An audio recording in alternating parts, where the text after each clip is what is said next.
Here's a great feature of macOS and iPadOS that lets you use your iPad as a second screen for your Mac. Here's how it works. And if you find this video useful, please do subscribe to my channel down below. That will really help me as I grow and share more tips, and there are loads of iPhone and iPad tips that you might find helpful there as well. First up, we need to connect the iPad to the Mac. And as long as they're both on the same Wi-Fi network and using the same Apple ID, you can jump straight onto the Mac, go onto System Preferences, and then choose Sidecar. From here, there's a little tiny drop-down that lets you pick what device you want to link to.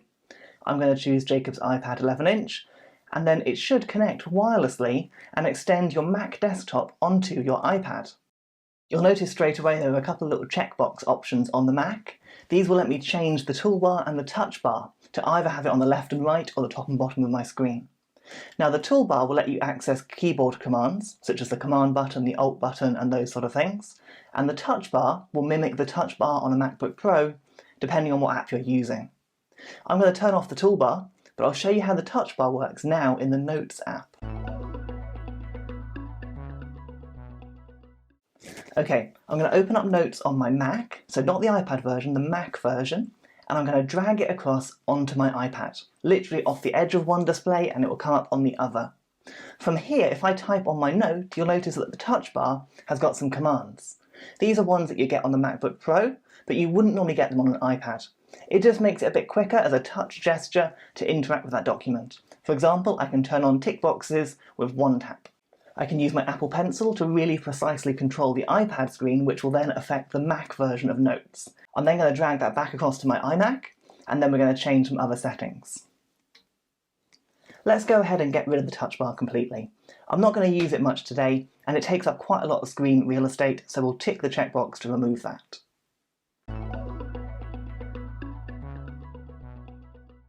I can now go back into System Preferences on the Mac, and I can go to Displays and Arrangement.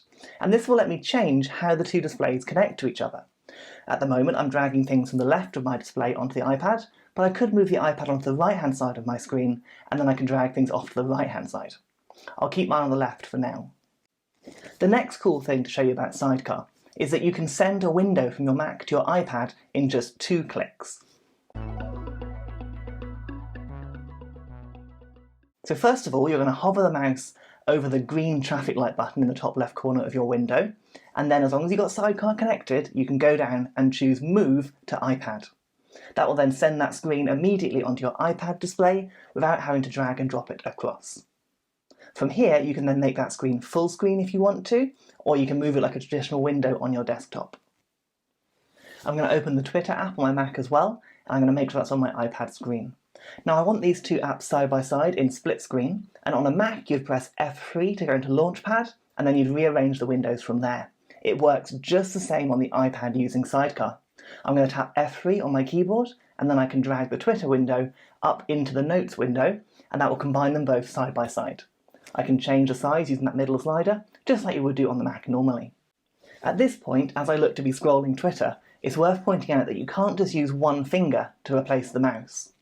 You can use the Apple Pencil to swipe up and down like you would do a mouse cursor, or you can use 2 fingers in a scroll window to scroll up and down. It's kind of a hybrid between iPad gestures and Mac laptop gestures. So on a laptop you'd use 2 fingers to scroll up and down. You do the same thing using Sidecar in a scroll view. The other clever thing about Sidecar is that you can swipe up on the iPad to dismiss it like a normal app. In fact, Sidecar runs as a normal app on your iPad. That means in the dock at the bottom the icon will be there waiting for you. You can go to a different app and then come back to the Sidecar app, and it will reconnect to your Mac instantly. I'm going to switch back to my desktop on each device, and I'm going to give you one more demo that involves Photoshop.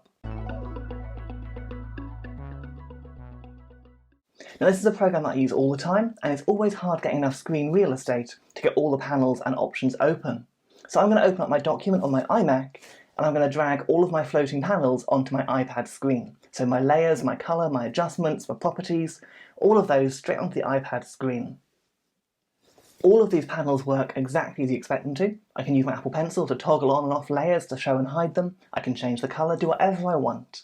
And it will affect the Mac because it's all running the same computer as one big screen. The other thing I can do, if I really wanted to be cool, is I can drag my canvas, my document, onto the iPad as well. I can then choose the paintbrush tool using my Apple Pencil, and I can then use the pencil to draw on the screen. The pencil mimics the mouse cursor, so drawing works just like you expect. Finally, we can exit Sidecar mode by simply pressing the display button in the top menu bar on either the iPad or the Mac, and then you can untoggle the iPad screen by pressing the blue circle. It's really simple to do, but it's worth disconnecting before you turn the iPad off or move your device away, because otherwise you may find you've lost your cursor on the iPad, which is no longer connected. You could also use this Sidecar up to about 30 feet away from your Mac. So you could put a document onto your iPad, walk away and keep working on it. It's a really, really powerful feature that's been there for a couple of years, but is still really underused. Give Sidecar a go, let me know in the comments how it goes, and make sure you like this video and subscribe to my channel if you found this helpful.